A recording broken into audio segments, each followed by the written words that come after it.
Can I just say, we love you in our house. We do, and that's a collective nice. we. Yeah, we love Mock the Week. My son and I watch it on repeat, even ones we've seen before. He's a teenager, so he's allowed to stay up and watch you. And then, obviously, Outnumbered. So we're so excited that you're here today. Well, thank you. You're very handsome in real life. Yeah. But not on the television. Normally it goes the other way around. Yes, I'm a bit menopausal. If you flinch, don't flinch when I touch don't it. worry. Yeah. Don't worry. So what do you think of the beard? I like We it, like actually. it. What does the missus think? Well, she said, I said this before, but she said to me when she first saw it, she went, do you know what? Yeah, it's OK. I have to admit, it finishes your face off well. I know what she means, though. Yeah, but you know, but that made me think that for 20 years she's looked at my face and gone, oh, you know, there's something a bit weird going on there. It's also quite nicely groomed. It's not sort of sea salty. And there's no food in it, that's a bonus. I don't know. Yeah. So Mock the Week, obviously it's doing hugely well. It's still going, which is a feat in itself. How close to transmission do you film it? Because obviously you're pretty current there. Obviously the women's football... we do it on a Tuesday and it gets broadcast on a Thursday.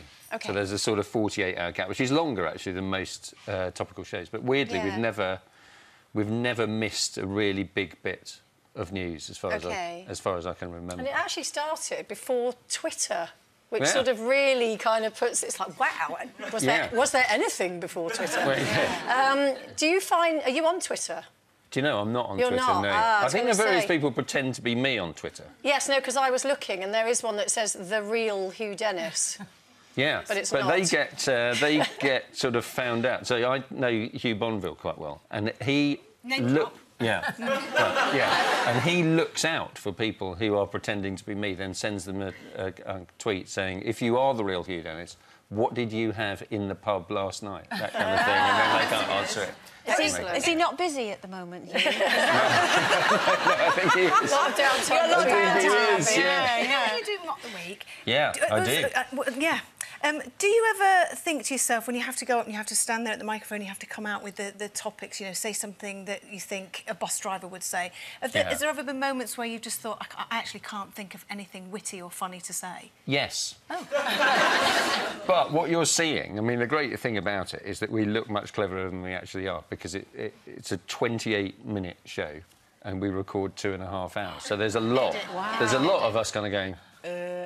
But that's the same with all of them, isn't it? Have I got news for you is the same. Buzz Cox used to be saying. I wanted to ask you, because Danny Cohen, as director of television, as you know, he sort of criticised heavily male panel shows, didn't he, a while ago? And Mock the Week got very much kind of put at the forefront of that. Has there been a conscious effort now to sort of rope women in on it? Because women are quite reluctant to do panel shows, aren't they? Yeah, I mean, there has, and there is a woman on every show in Mock the Week, which I think is quite right. Do they find it hard to get women to do it? I don't think they do anymore. I think it had a reputation over the 10 years. Its sort of reputation has changed a bit, really, from being really sort of combative and very sort of testosterone fueled, and especially that bit at the end.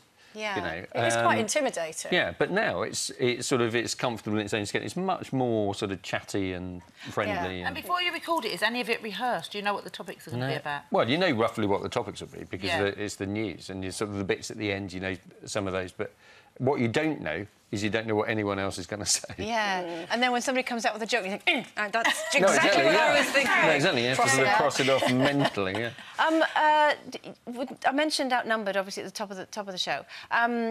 Will you be doing any more of that? Because, obviously, it was good to leave on a high in terms of, you know, they're still doing terribly well, and I understand the whole thought process of it, but kids don't tend to leave home these days, so surely the show could keep running and running and running. It could, and we'd get more and more desperate as parents.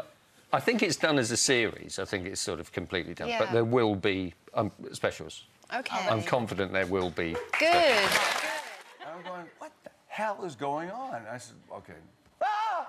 And I opened my drapes, and they put the hotel right next to a roller coaster. What the hell is that?